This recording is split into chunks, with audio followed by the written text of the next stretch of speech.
18. Dog Beach. On a drop-dead perfect June morning, Marley and I headed for Dog Beach. Dog Beach was one of the last stretches of ocean sand in Florida where dogs and their owners could play. The rules were simple. Aggressive dogs had to stay leashed. All others could run free. Owners were to bring plastic bags with them to pick up poop. All trash, including bagged dog waste, was to be carted out. Each dog was supposed to arrive with a supply of fresh drinking water. But the most important rule: no pooping in the water. I filled the car with as many beach towels as I could find, and that was just for the drive over. As always, Marley's tongue was hanging out, spit flying everywhere. I felt like I was on a road trip with Old Faithful. My only regret was that the windshield wipers were not on the inside. I parked the car and began the long hike to the beach. Marley led the charge. Just as we reached the path to the water, Marley squatted in the weeds and laid a giant log. Perfect. At least that was out of the way. I bagged it up. "To the beach," I commanded. As we came up over the top of the sand dune, I was surprised to see several people wading in the shallow water with their dogs on leashes. I expected the dogs to be romping and playing together off their leashes. "What's going on?" I wondered out loud. "A sheriff's deputy was just here," one glum dog owner explained to me. "He said from now on they're enforcing the county leash law. We'll be fined if our dogs are loose." I was too late. The police were tightening the noose. I obediently walked Marley along the water's edge with the other dog owners. It felt more like a prison than paradise. I returned with Marley to my towel and poured him a bowl of water from the canteen. A shirtless, tattooed man in cut-off blue jeans and work boots came over the dune leading a muscular and fierce-looking pit bull terrier on a heavy chain. The owner must have seen my fear. "Don't you worry," he called out. "Killer's friendly. He don't never fight other dogs." I was just beginning to exhale with relief when he added, "But you should see him rip open a wild hog. I'll tell you, he can get it down and gutted in about 15 seconds. Marley and Killer, the pig-slaying pit bull, strained at their leashes, circling, sniffing furiously at each other. Marley had never been in a fight in his life. He was so much bigger than most other dogs that he had never been intimidated by a challenge either. Even when a dog attempted to pick a fight, he didn't take the hint. He would pounce into a playful stance, butt up, tail wagging, a dumb, happy grin on his face. But he had never before been confronted by a trained killer. I pictured Killer lunging without warning for Marley's throat and not letting go. But Killer's owner wasn't concerned. "Unless you're a wild hog, he'll just lick you to death," he said. I told him the cops had just been here and were going to ticket people who did not obey the leash law. "I guess they're cracking down," I said. The man yelled and spit into the sand. "I've been bringing my dogs to this beach for years. You don't need no leash at Dog Beach." He unclipped the heavy chain, and Killer galloped across the sand and into the water. Marley reared back on his hind legs, bouncing up and down. He looked at Killer and then up at me. He looked back at Killer and back at me. His paws patted nervously on the sand, and he let out a soft whimper. I looked around. No police were anywhere in sight. I looked at Marley. If he could have talked, I knew he would say, "Please, please, pretty please, I'll be good, I promise." "Go ahead, let him loose," Killer's owner said. "A dog ain't meant to spend his life on the end of a rope." "Oh, what the heck," I said, and unsnapped the leash. Marley dashed for the water, kicking sand all over us as he blasted off. He crashed into the surf just as a breaker rolled in, tossing him underwater. A second later, his head reappeared. The instant he got back on his feet, he threw a cross-body block at Killer, the pig-slaying pit bull. They both went down into the water. Together they rolled beneath a wave. When they popped back up again, their tails were wagging, their mouths grinning.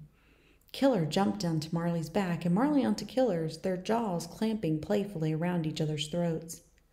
They chased each other up the waterline and back again, sending plumes of spray flying on either side of them. They pranced, they danced, they wrestled, they dove. I don't think I've ever before or have ever since seen such pure joy. Pretty soon all the dogs on the beach were running free. The 12 or so dogs all got along incredibly well. The owners all followed the rules. It was Dog Beach as it was meant to be. There was only one small problem. As the morning went on, Marley kept lapping up salt water. I followed behind him with the bowl of fresh water, but he was too distracted to drink. Several times I led him right up to the bowl and stuck his nose in it, but he rejected the fresh water as if it were vinegar. Out in the shallow water, he paused from his play to lap up even more salt water. "Stop that, you dummy," I yelled at him. "You're gonna make yourself—" Before I could finish my thought, it happened. A strange glaze settled over his eyes. A horrible churning sound began to erupt from his gut. He arched his back high and opened and shut his mouth several times, as if trying to clear something from his crawl. His shoulders heaved, his abdomen contorted. I hurried to finish my sentence. Sick. The same instant that word left my lips, Marley committed the ultimate Dog Beach no-no. Marley let out a big barfing sound. I raced to pull him out of the water, but it was too late. Everything was coming up. I could see last night's dog chow floating on the water surface. I could see undigested corn kernels that he had swiped off the kids' plates bobbing among the nuggets. A milk jug cap and the severed head of a tiny plastic soldier also appeared. The whole embarrassing episode took fewer than 3 seconds. The instant his stomach was emptied, he looked up brightly as if to say, "Now that I've gotten that taken care of, who wants to body surf?" I glanced nervously around me, but no one had seemed to notice. The other dog owners were occupied with their own dogs further down the beach. Nearby, a mother helped her toddler make a sandcastle. The sunbathers were lying flat on their backs, eyes closed. Thank goodness, I thought. I waded into Marley's puke zone, stirring the water with my feet to hide the evidence. How embarrassing would that have been? Maybe we had broken the #1 Dog Beach rule, but we hadn't caused any real harm. After all, it was just undigested food. The fish would be thankful for the meal, wouldn't they? I'd even picked out the milk jug cap and the soldier's head and put them in my pocket. I didn't want to litter. "Listen, you," I said sternly, grabbing Marley around the snout and forcing him to look me in the eye. "Stop drinking salt water. What kind of dog doesn't know enough to not drink salt water?" I thought about yanking him off the beach and cutting our adventure short, but now he seemed fine. There couldn't possibly be anything left in his stomach. The damage was done, and we'd gotten away with it.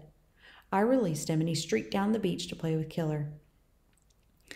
But there was something I hadn't thought of.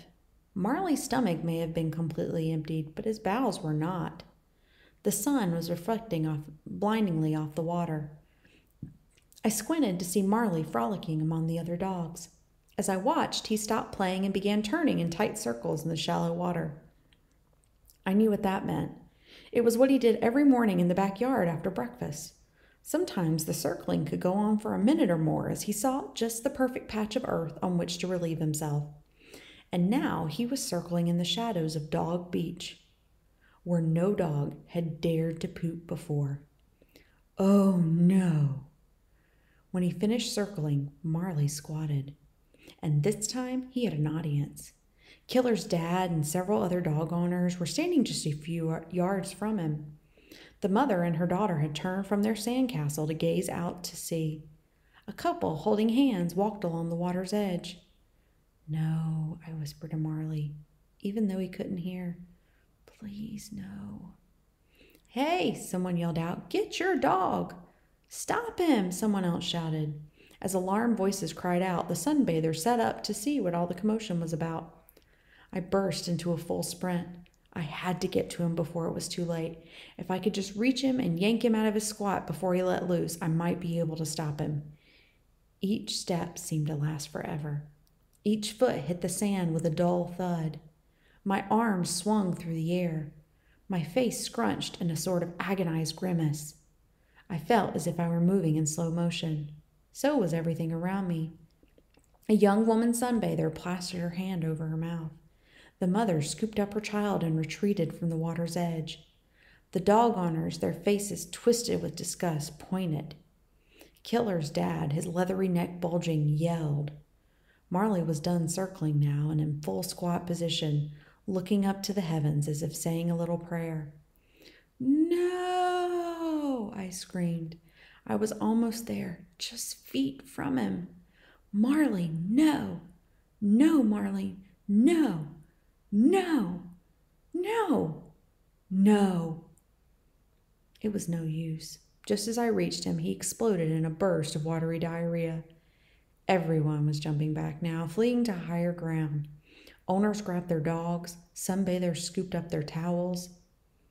Then it was over. Marley trotted out of the water onto the beach, shook off, and turned to look at me, panting happily. I pulled a plastic bag out of my pocket and held it helplessly in the air. It was useless. The waves crashed in and spread Marley's mess across the water and up onto the beach. Dude, Killer's dad said, that was not cool. No, it wasn't cool at all. Marley and I had violated the most important rule of Dog Beach. We had vomited and pooped in the water and ruined the morning for everyone. It was time to leave, quickly. Sorry, I mumbled to Killer's owner as I snapped the leash on Marley. He swallowed a bunch of seawater. Back at the car, I threw a towel over Marley and vigorously rubbed him down. The more I rubbed, the more he shook. Soon I was covered in sand and spray and fur. I wanted to be mad at him. I wanted to strangle him. But it was too late now. Besides, Marley hadn't meant to do it. He hadn't disobeyed a command or purposely tried to humiliate me. He just simply had to go, and he went. It just happened to be at the wrong place and the wrong time and in front of all the wrong people. I could have killed him, except I knew he was a victim of his own tiny brain. He was the only beast on the whole beach dumb enough to guzzle seawater. How could I hold that against him? You don't have to look so pleased with yourself, I said as I loaded him into the back seat. But pleased he was. He could not have looked happier had I bought him his own Caribbean island. What he did not know was this would be his last time setting a paw in any body of salt water. His days as a beach bum were over.